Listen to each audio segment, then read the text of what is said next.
Hey guys, just gonna take care of some stuff right now. Well, so here's what I'm dealing with. Oh my gosh, come on, focus. Thank you. Okay, stay focused. Okay, so here's what we're dealing with.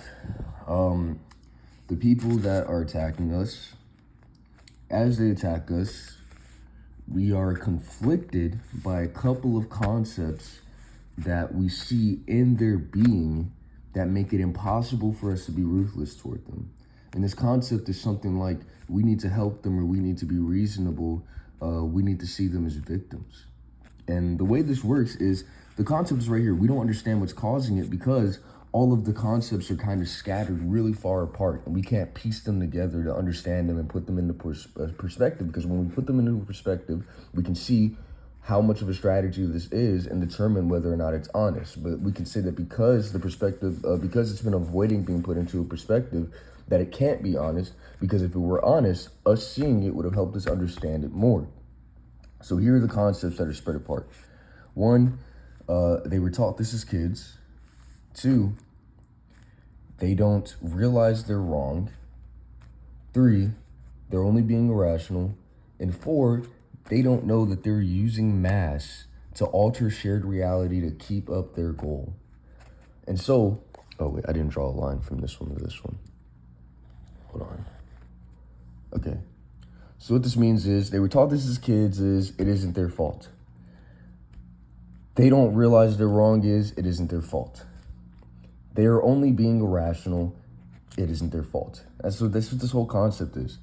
And then they use irrational mass to alter shared reality to keep their goal. But because they were taught this as kids, they don't realize what they're doing is wrong and they're only being irrational. They also don't know that they're doing this, which means it isn't their fault that they're doing it. And so this concept here, what it does is as they attack us and we try to defend ourselves, we get to a point where we feel this sort of sliver of it isn't their fault. And what that does is it sort of reminds us of who we are. It makes us feel like when we're defending ourselves that we're hurting ourselves and that it somehow justifies us being hurt again by them. Now, here's what's going on. They are attacking us, but every time they do, we see that it isn't their fault, and it makes it impossible to defend ourselves effectively without feeling bad. Now, they're playing a smart game here. Before they would just attack you, you would be hit by the idea that it isn't their fault, so you wouldn't want to kill them.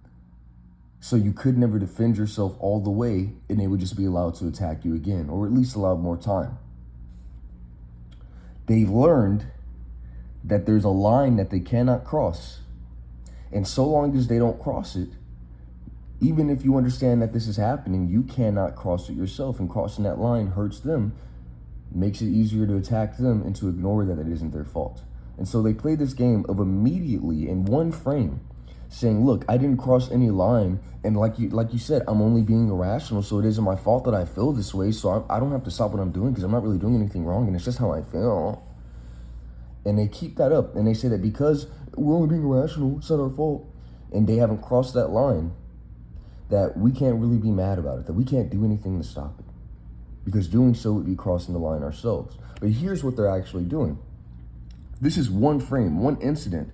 But by keeping up this effort of getting as close as they can to the line without it being called out or crossed, they're filling up this meter on our end of anger and frustration that once it keeps going and bubbles up, will eventually explode and cross that line. When we cross that line, they'll say, oh my gosh, we're irrational, this isn't our fault, and you crossed the line.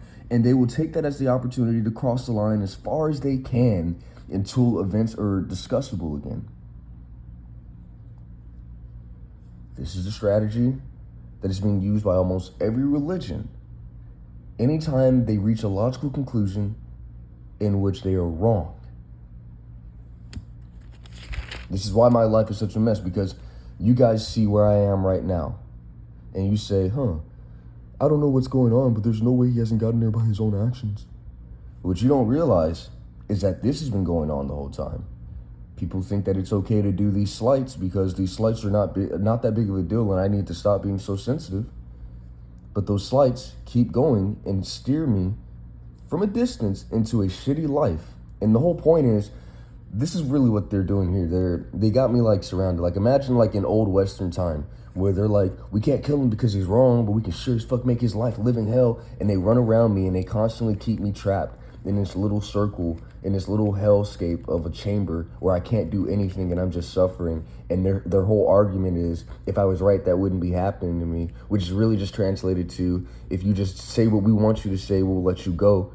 And then all you got to say is that it happened because you believed in our God now, that your life got better because you believed in our God. So this is the entire strategy that's being used against me, except, I think they've come to understand in some natural level that they can't just kill me anymore, which is something that they used to have the ability to do, because they used to say anytime that their religion was proven wrong, that it was the devil, and that religion designed itself to be allowed to ruthlessly attack the devil because the devil is ruthlessly and sneakily attacking them.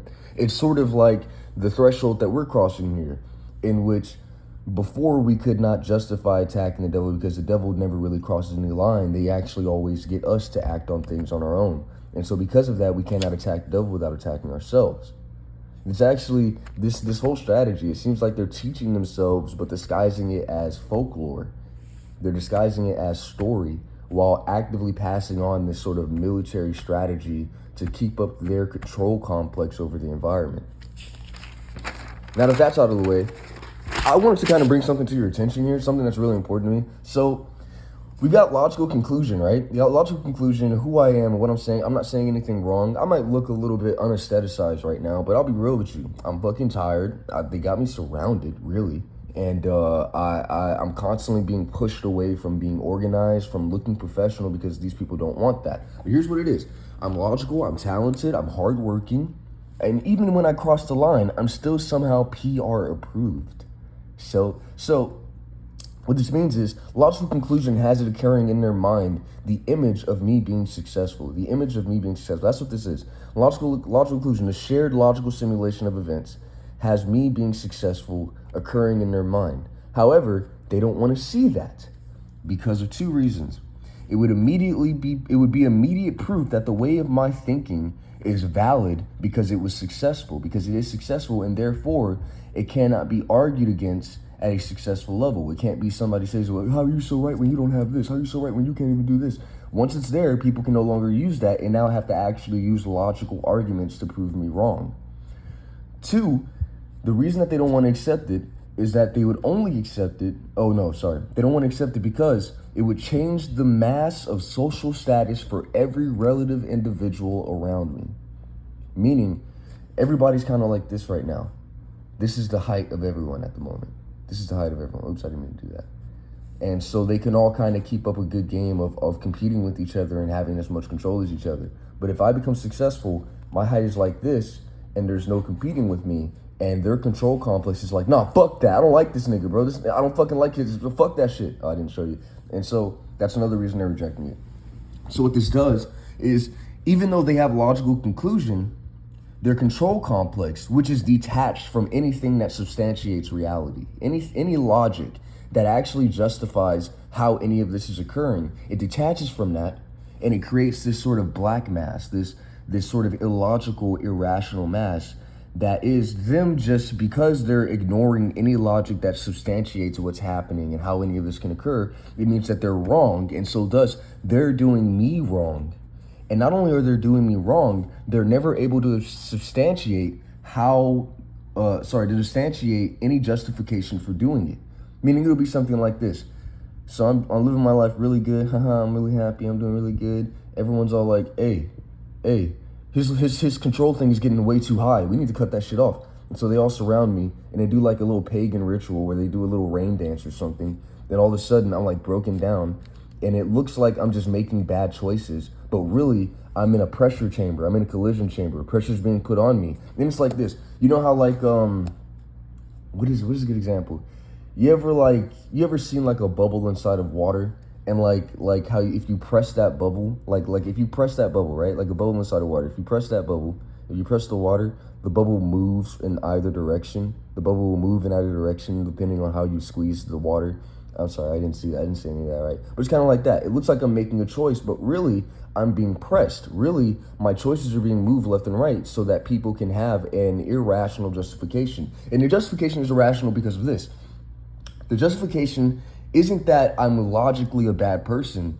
It's that I've made a mistake. And a mistake isn't actually a mistake. It's that an event has occurred that they can now use as a starting point to judge me from. This means that they detach themselves from any logical explanation and they say, that's all we know. We know that he did this. We don't need to know how or why he did it. And that's who he is now. And we're treating him like this because of it. But what that is they see me, my meter's getting too high. They press me down until my pressure goes in either direction, until I can't think straight, until I have to respond to the fact that their bodies are getting so irrational that one of them might actually fucking kill me soon. And I have to fucking make a move. And so I fucking go in either direction. They say, he's doing something disgusting. We don't even know why he's doing it. That's who he is now. And they just they refill that meter. They refill that every now and again so that they can keep having an excuse to not have to explain themselves. Because that's what that does. That's what this ethical little strategy does. You don't have to explain why you don't like horrible people. It's obvious, right? But here's the thing. They have actually shown me that they're willing to accept my success under two conditions. They're willing to accept my success if they can see it going wrong in front of more eyes in order to humiliate me and stain me with an even bigger image of being a horrible person that would justify them no longer having to logically explain themselves to me or against me. Or two, if they can get low-key mass approval to torture me and play games with my sanity as a price for them seeing me be successful. Which means that here they have a willingness acceptance of it. That means that they understand that in some way that it is logical. In some way it is logical, but they want to be irrational and attack me for it anyway. And so these are what justifies and explains my blow-ups, the little peaks that I've reached, the little, oh my gosh, he actually did it. Oh my gosh, that's actually impressive. Oh my gosh. These explain it. Because if you'll pay attention to my YouTube channel, some of my videos that blow up are the ones that without context do make me look either ignorant or racist or just like a fucking hateful or bad person without explanation. One of those fucking news articles where you just post an image and you say, he says black people are stupid, some shit like that, right? So it means that everyone here logically knows that my success is actually very, very valid and reasonable, but they're relying on the consequences of their irrational mass and where it's put me to say, yeah, but he's right here right now. Yeah, but he's right here right now. Yeah, but he's right here right now. Even though they know that I got here not from a logical thing on my end, but from a logical pressure from everyone else. They know it's not my fault, and they know that I could use the resources to survive. They've gotten really smart here. They don't just they don't torture me anymore. They keep me just above the line of torturing. They make sure I have enough so that I can't complain. But the whole point is they've still taken my choice over time. And that in itself is torture, especially to an intellectual like me. So they keep doing their little pressure mass, pushing me into positions that without explanation just make it look like I'm living a shitty life and can't take care of myself. They say, that's the reason he can't be successful. That right there, because he's right here, because he's right here. But it's like, no. This is the reason that you need to fucking help me and give me some fucking resources to defend myself with before they fucking press me hard enough to make me a fucking serial killer. Not saying that that's going to happen, but that was a goal that they actually had for a while. That was a goal they actually had. They were trying to break my fucking sanity so that I would kill somebody. They were gonna do two birds with one stone. They were gonna fucking take out another fucking person that doesn't listen, and then fucking say, oh my God, that I always knew deep down he was a fucking horrible person. That's why we never really treated him with respect. That's why we never really treated him fairly, because we knew that's what he was deep down. That's what he was deep down. The two birds with one stone strategy. And I'm telling you that the fact that this is even happening to me is proof that not only do I need fame, because fame is more eyes on me to make sure that there's a security of occurrence so that I'm not just fucking attacked or driven insane, but it's also, I fucking earned it. I mean, I've done a lot. I made good music on the street. I made good music while other artists were sitting there saying, no, it's impossible. Throwing their little fits, being like, no, fuck that, I don't, no. And I still managed to make listenable, observable, logical, and even at times, physiologically good music. And physiological is, we don't need to know why he's there. He's just where he is, and we're gonna judge him based on where he is. Even though we don't want to know how he got there, because we know that it wasn't his fault. We know that it's not his fault how he got there. We're just gonna judge on where he is, and that's really all that judging me on mixing shit is. Judging me on the quality, because we know that logically I'm good. Physically, I'm a physically attractive guy, which means deep down, if you guys didn't disturb me, my art would be physically attractive. No offense. So this beats everything. Fuck. Oh, okay, so you see that? How I was gonna say fuck you? I didn't even mean to say that. But here's the thing. Me saying fuck you, you know what that is? It gives you an excuse to say, oh, he's being rude. He's being an asshole about it. All the stuff he said that was logical, I'm being irrational now. I don't care about it. Because he was being rude. He's being mean. See what I mean? It's literally built into your fucking actions, dude. You know what that means? That means no matter what I accomplish this, even if people have to die, and people are only gonna die because they're gonna tree hug it. They're gonna fucking be all like, well, fuck you. If he becomes successful, you're gonna have to kill me for it. And I'm gonna kill you for it. I don't fucking care. This isn't a fucking tree. You're not saving humanity. You're not fucking protecting nature, nigga. You're torturing me. Fuck you. See, that justified me saying fuck you.